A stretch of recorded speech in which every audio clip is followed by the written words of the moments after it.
Hey guys, Miss Byer here. Today we're going to look at Chapter 23, Section 3, Napoleon Forges an Empire. Your objective today focuses on Napoleon Bonaparte, a military genius who seized power in France and made himself emperor. It's important to look into this because in times of political turmoil, military dictators often seize control of nations, and we as a population need to be aware of the signs of a military takeover. After this lecture, you should be able to explain how Napoleon came to power, summarize how Napoleon restored order in France, and describe the extent and weaknesses of Napoleon's empire. Your essential question that you need to answer at the end of your notes is explain how Napoleon came to power and then restored order to France. I'd like you to follow along with me as I read from the top on page 663, Setting the Stage. Napoleon Bonaparte was quite a short man, just 5 feet 3 inches tall. That's a whole whopping 3 inches taller than me, you guys. However, he cast a long shadow over the history of modern times. He would come to be recognized as one of the world's greatest military geniuses, along with Alexander the Great of Macedonia, Hannibal of Carthage, and Julius Caesar of Rome.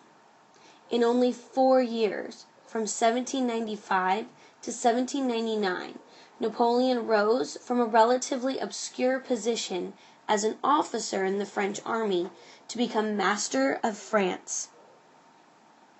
At this time, you should pause the video and begin your notes.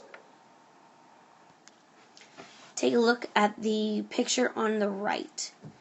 During 1789, Napoleon led his army through the Alps to quickly gain access into Egypt.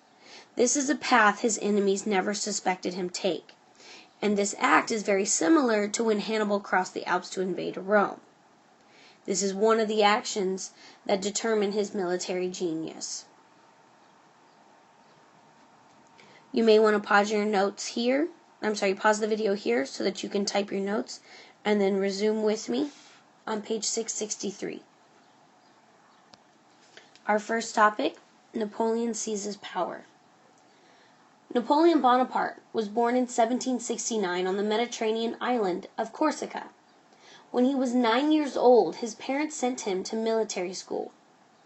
In 1785, at the age of 16, he finished school and became a lieutenant in the artillery. When the revolution broke out, Napoleon joined the army of the new government. Napoleon became the hero of the hour in October of 1795. Fate handed the young officer a chance for glory. When royalist rebels marched on the National Convention, a government official told Napoleon to defend the delegates. Napoleon and his gunners greeted the thousands of royalists with a cannonade. Within minutes, the attackers fled in panic and confusion. Napoleon Bonaparte became the hero of the hour and was hailed throughout Paris as the savior of the French people. In 1796, the Directory appointed Napoleon to lead a French army against the forces of Austria and the Kingdom of Sardinia. Crossing the Alps, the young general swept into Italy and won a series of remarkable victories. Next, in an attempt to protect French trade interests and to disrupt British trade with India, Napoleon led an expedition to Egypt. But he was unable to repeat the successes he had achieved in Europe. His army was pinned down in Egypt, and the British Admiral Horatio Nelson defeated his naval forces. However, Napoleon managed to keep stories about his setbacks out of the newspapers and thereby remained a great hero to the people of France. By 1799, the Directory had lost control of the political situation and the confidence of the French people. When Napoleon returned from Egypt, his friends urged him to seize political power. Napoleon took action in early November of 1799. Troops under his command surrounded the national legislature and drove out most of its members. The lawmakers who remained then voted to dissolve the Directory altogether. In its place, they established a group of 3 consuls, one of which was Napoleon. Napoleon quickly took the title of First Consul, just like Julius Caesar, and assumed the powers of a dictator. A sudden seizure of power like Napoleon's is known as a coup, from the French phrase coup d'état, or blow to the state. And remember, state is a synonym for government. At the time of Napoleon's coup, France was still at war. In 1799, Britain, Austria, and Russia joined forces with one goal in mind: to drive Napoleon from power. Once again, Napoleon rode from Paris at the head of his troops. Eventually, as a result of war and diplomacy, all 3 nations signed peace agreements with France. By 1802, Europe was at peace for the first time in 10 years. Napoleon was free to focus his energies on restoring order in France. At this point, you may want to stop, jump down to your summary, and look at your first objective. Explain how Napoleon came to power. If you do this now, it'll help you review the past slide and focus your summary on the essential question for later. So down below in the summary box, explain how Napoleon came to power. Next up, we're going to learn how Napoleon restored order in France. Then I want you to summarize that in your summary box on your Cornell notes. Let's continue by looking at how Napoleon rules France. At first, Napoleon pretended to be the constitutionally chosen leader of the Free Republic. In 1800, a plebiscite, or vote of the people, was held to approve a new constitution. Desperate for strong leadership, the people voted overwhelmingly in favor of the Constitution. This gave all the real power to Napoleon as first consul. Follow along with me as we look at how Napoleon restored order in France. This is in the middle of page 664. Napoleon did not try to return the nation to the days of Louis XVI. Rather, he kept many of the changes that had come with the revolution. In general, he supported laws that would both strengthen the central government and achieve some of the goals of the revolution. His first task was to get the economy on solid footing. Solid footing basically means that he had to make sure that the economy was stable and that it would not fail. Napoleon set up an efficient method of tax collection and established a national banking system. In addition to ensuring the government a steady supply of tax money, these actions promoted sound financial management and better control of the economy. Napoleon also took steps to end corruption and inefficiency in government. He dismissed corrupt officials, and in order to provide the government with trained officials, he set up lycées, or government-run public schools. These lycées were open to male students of all backgrounds. Graduates were appointed to public office on the basis of merit rather than family connections. This is very similar to the Tang and Song dynasty's use of the civil service exam, which was actually created by the Han dynasty. It ensures that people rise to public service positions or government official positions through merit. It ensures that they earned the right to have that position. They know what they're doing, and they've taken a test to prove they know what they're doing. They're not just appointed out of the good old buddy system of choosing a selection of your friends. These people are well trained, well educated, and they'll make the right choices for the government. One area where Napoleon disregarded changes introduced by the revolution was religion. Both the clergy and many peasants wanted to restore the position of the church in France. Responding to their wishes, Napoleon signed a concordat, or an agreement, with the Pope Pius VII. This established a new relationship between church and state. And remember, state is a synonym for government. The government recognized the influence of the church, but it rejected church control in all national affairs. The Concordat gained Napoleon the support of the organized church as well as the majority of the French people. Napoleon thought that his greatest work was his comprehensive system of laws, known as the Napoleonic Code. Very similar to Hammurabi's code, it's a uniform system of laws that guarantee everybody knows what the law is, it's visible, therefore everybody knows how how to proceed or what the expectation is, and what are the consequences of breaking those expectations.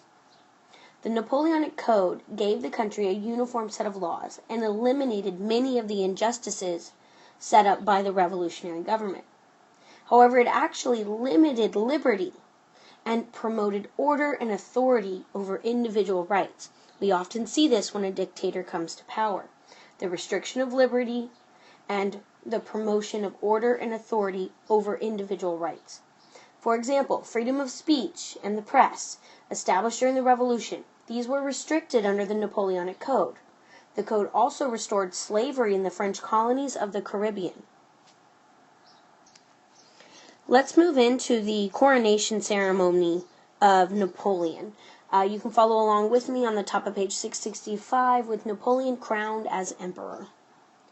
In 1804, Napoleon decided to make himself emperor, and the French voters supported him.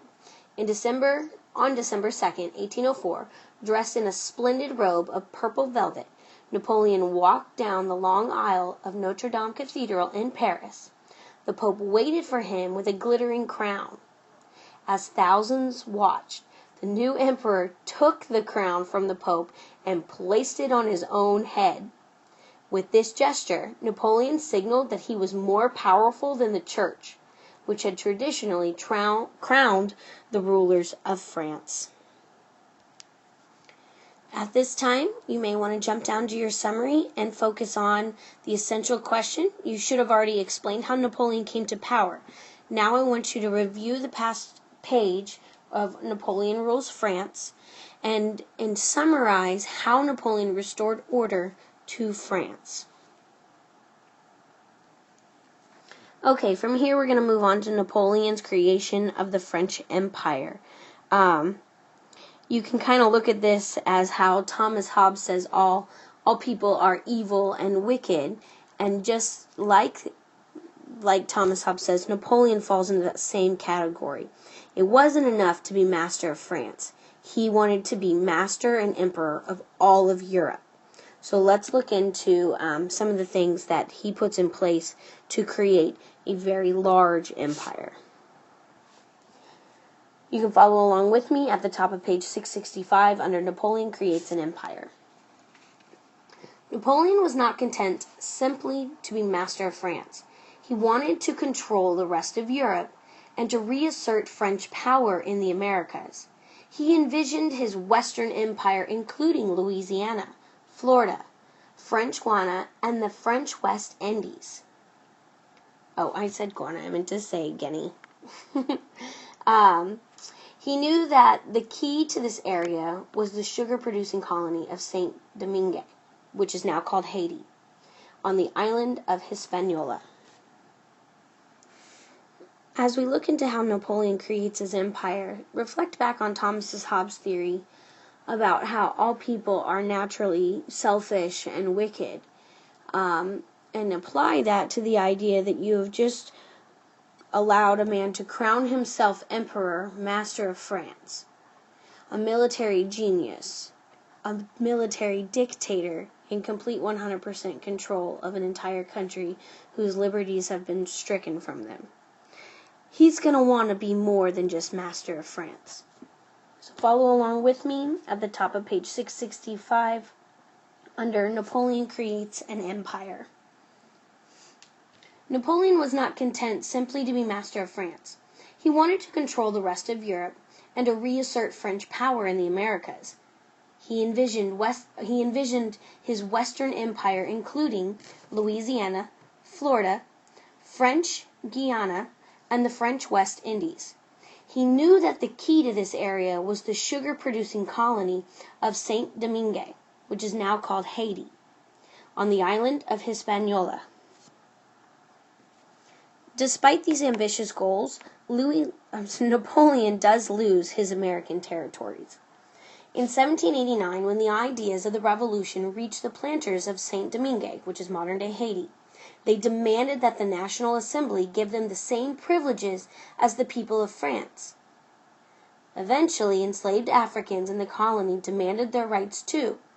In other words, their freedom. They wanted their freedom. A civil war erupted. So you have civilian versus civilian. A civil war erupted, and enslaved Africans under the leadership of Toussaint Louverture seized control of the colony. In 1801, Napoleon decided to take back the colony and restore its productive sugar industry. However, the French forces were devastated by disease, and the rebels proved to be fierce fighters. After the failure of the expedition to Saint Domingue, Napoleon decided to cut his losses in the Americas. He offered to sell all of the Louisiana Territory to the United States, and in 1803, President Jefferson's administration agreed to purchase the land for $15 million. Napoleon saw a twofold benefit to the sale. First, he would gain money to finance operations in Europe. Remember his military ambitions. He wants to take over all of Europe.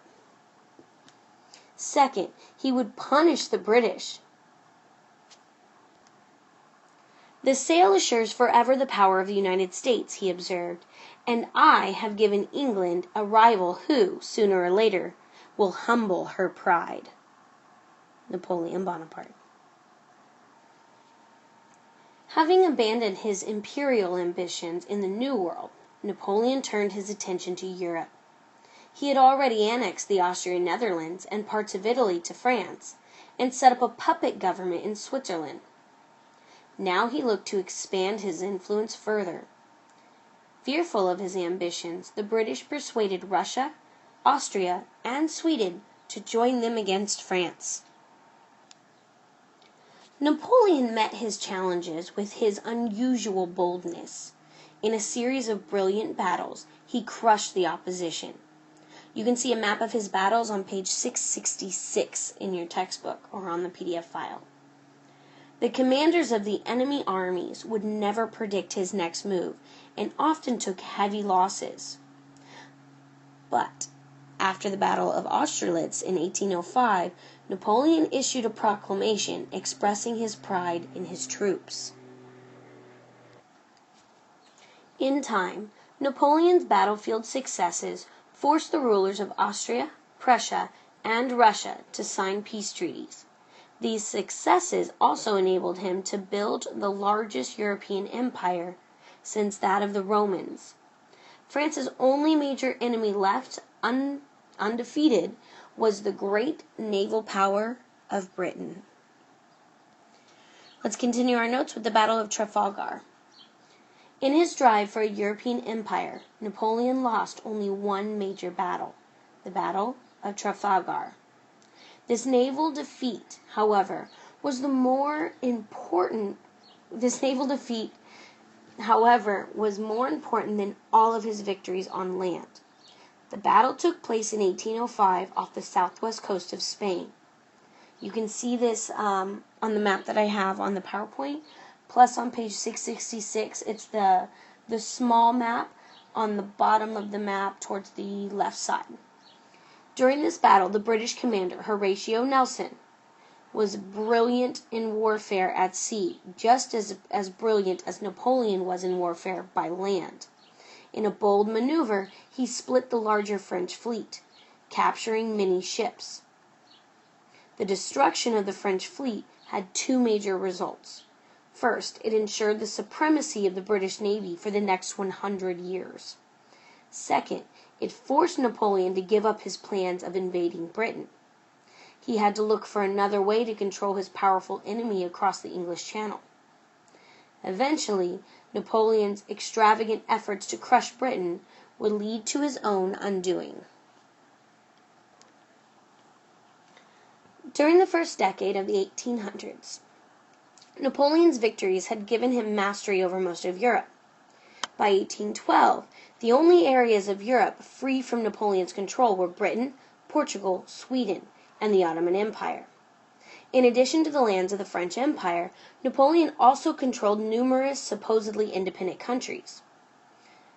These included Spain, the Grand Duchy of Warsaw, and the number of German kingdoms in Central Europe. The rulers of these countries were Napoleon's puppets. Some, in fact, were members of his own family. Furthermore, the powerful countries of Russia, Prussia, and Austria were loosely attached to Napoleon's empire through alliances. Although not totally under Napoleon's control, they were easily manipulated by threats of military action. The French Empire was huge but unstable. Napoleon was able to maintain it at its greatest extent for only 5 years, from 1807 to 1812. Then it quickly fell to pieces, and its sudden collapse was caused in part by Napoleon's actions, which we will get into next time. Finish up your questions, your summary. Remember that your Cornell notes require you to have the entire outline, all of the questions and answers, and a summary that answers the essential questions. Take care, guys. Talk to you later.